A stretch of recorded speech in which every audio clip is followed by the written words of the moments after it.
Hello friends, this is Poems from Me to You, number 359, formerly Facebook Love. I have been reading so much poetry lately that it's becoming very difficult for me to commit to making a video because I feel like I'm never gonna even scratch the surface. But this week, every day, I have been coming across work by Moberg, who I believe is in the Twin Cities. He writes these wonderful poems and then makes paintings, which he sells, that go with the poems. I first started seeing his work when ICE and Homeland Security was putting the Twin Cities under siege this winter. And I've been following him now for months, and his work really moves me. I don't know much about him. You can look him up on Facebook or probably many other places that younger people go to, because he looks like he's in his 30s or maybe early 40s. Today I would like to share two pieces of his that really kind of knocked me off my feet. The first one features a beautiful painting of an eagle, and this piece is titled When the Sky Speaks. I remember when seeing an eagle felt like being singled out by the universe, like the sky had chosen you for a secret. It didn't matter if we were on the playground or balancing paper plates at a potluck. When one passed overhead, everything in us paused, like awe itself had a reflex. Back then, eagles were rumors with wings, a story someone's uncle swore was true. They lived just out of reach of proof, somewhere between myth and muscle. And their rarity did something to us, made them sacred, sure, but not the soft, candlelit kind, more like the kind of sacred that exposes you.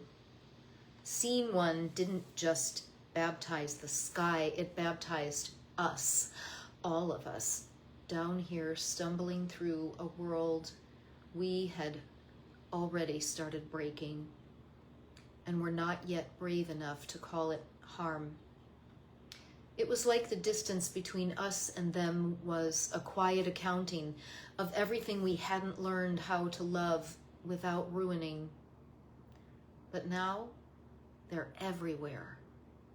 I saw two when I walked the neighborhood last week, and then three on my drive home from Kowalski's today. 3. Like abundance doesn't have a backstory, like resurrection isn't a negotiation.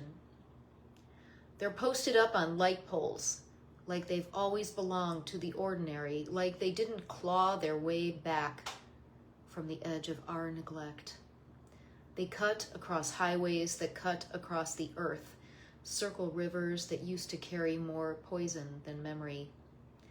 They don't arrive like whispers anymore. They arrive like evidence. Eagles, my friends, are back. And not by accident, nor because the world automatically chose to heal itself. Eagles are back because people, strangers to each other, neighbors who would never share a table, communities divided by 100 different things, still chose in quiet and uncelebrated ways to care for something beyond themselves. They came back because laws were written and enforced and argued over and broken and written again until even the damage got tired. We pulled poison out of the water. We outlawed what was eating the eggs from the inside. We guarded nests like they mattered because suddenly we remembered that they did. Small choices, unsexy, repeated, like choosing not to drink today or being the first to say sorry. We did this until the math of damage started to lose, until absence had to make room for return. And maybe that's where the hope lives now. Not the loud kind. Not the kind that fits on a flag or survives a headline, but the kind you have to look up to see. Feathered, unapologetic, circling above a country still arguing with itself about what it is. Because the eagle coming back is not just a wildlife story, it's a collective confession that we were capable of harm and a collective redemption that we are still capable of repair. It's proof that care, when shared, can outlive the damage, proof that a fractured people can still agree, at least sometimes, on what is worth saving. It's proof that care, when shared, can outlive the damage. Proof that a fractured people can still agree, at least sometimes, on what is worth saving. That was my repetition for emphasis. Now, when one circles overhead, I don't just feel wonder. I feel indicted. I feel invited.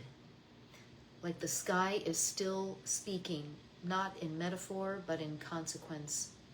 Asking what survives if we don't change, and what might if we do.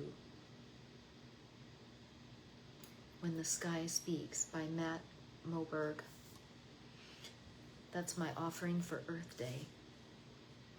I'm old enough to remember celebrating and talking about Earth Day year after year after year from when it founded all the way through my schooling years.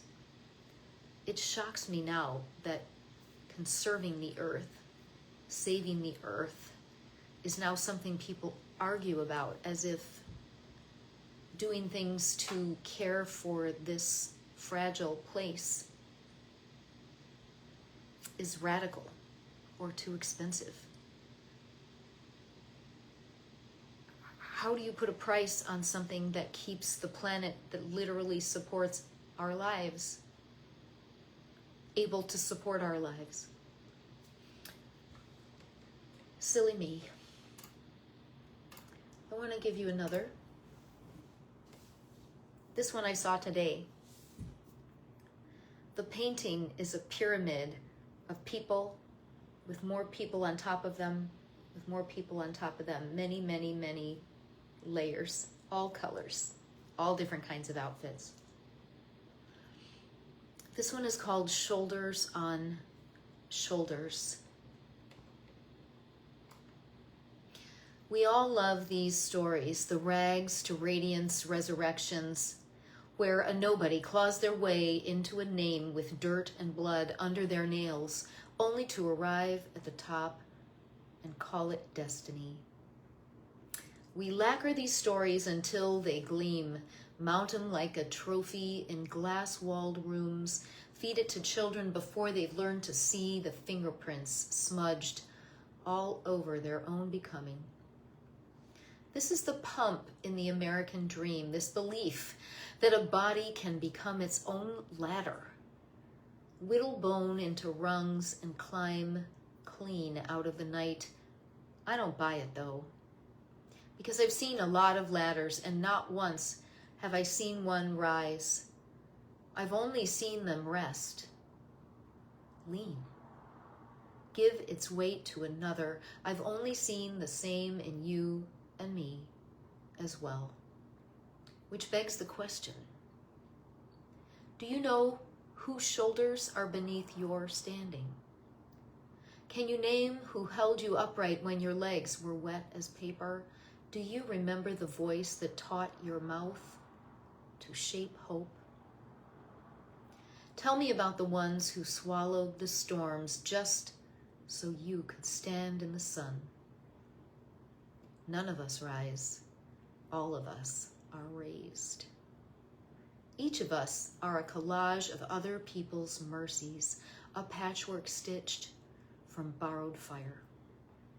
Even now, in this moment and place, you are being carried by 1,000 invisible acts of kindness. The woman who stitched light into darkness so you could read your own becoming. A grandfather bending prayer into breath. A mother swallowing her own hunger so yours wouldn't grow teeth.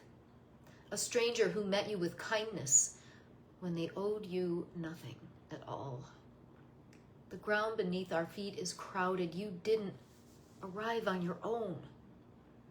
Every step forward is you standing on a stack of bones and blessings. Teachers who stayed late, friends who didn't leave, acquaintances who went beyond the duties of their name. And when you see it for what it is, the only decent thing left to do is tip your glass to the ghosts and the living alike. Be careful when you do it, though. It might leave you embracing how you, too, are a set of shoulders being prepared for another's ready feet. Shoulders on Shoulders by Matt Moberg. It reminds me of a really famous speech by Elizabeth Warren, which I think is titled, "You Didn't Build That." It reminds me of a piece that I wrote that I'm asked for quite frequently called "We Are Coming to Save Us." It reminds me of the way I was raised, which was never to take for granted how other people were scaffolding my upbringing. All the years becoming a singer, all the years writing, doing every kind of job I've ever done, creative or money earning or both. People have reached behind themselves and pulled me along and up, encouraging and sometimes dragging me. And I never forget that. It seems to me an awful lot of people, especially in our country, but all over the world right now, feel like if they earn something, they get to keep everything. It's mine. You are not entitled to any help from me because I did it myself. No, you didn't. Especially in our country where schools, roads, hospitals, fire and police stations, on and on, the grid with our electricity and our water supply, etc., etc. Nobody builds anything alone. We are not pioneers. I really like what Matt Moberg has to say in these two pieces. I highly recommend you look him up. This is Poems from Me to You. I will put the link to the YouTube playlist at the bottom in my comments, and I'll see you again. Poems from Me to You, number 359, 6 years going. See you again.